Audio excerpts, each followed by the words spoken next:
নমস্কাৰ প্ৰিয় দৰ্শক, মই মীৰাই আপোনালোকক স্বাগতম জনাই আজিৰ ভিডিঅ'টি আৰম্ভ কৰিবলৈ ওলাইছোঁ। আহকচোন ভিডিঅ'টিৰ মাজলৈ আগবাঢ়ো। প্ৰিয় দৰ্শক, আজি আপোনালোকৰ বাবে এটি গুৰুত্বপূৰ্ণ ভিডিঅ' লৈ আহিছোঁ।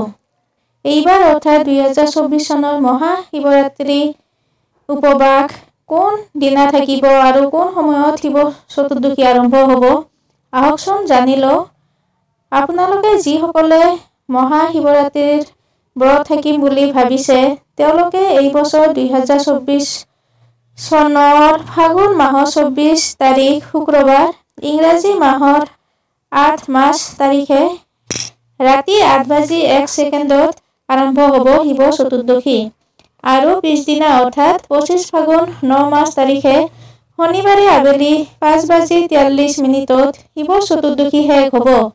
তেতিয়াহ'লে আপোনালোকে কোন দিনা উপবাসে থাকিম বুলি ভাবিছে জনাবচোন।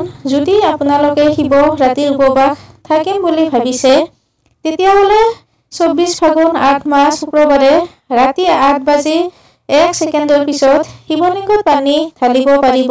তাৰ বাহিৰেও যিসকলে গোটেই দিনটো উপবাস থাকিব নোৱাৰে, তেওঁলোকে শনিবাৰ ফাগুন মাহৰ 25 তাৰিখ 9 মাৰ্চ তাৰিখে পুৱাৰ পৰা চতুৰ্দশী লাগি থকাৰ সময়ত অৰ্থাৎ আবেলি 5:43 ভিতৰত শিৱলিংগত পানী অৰ্পণ কৰিব পাৰিব।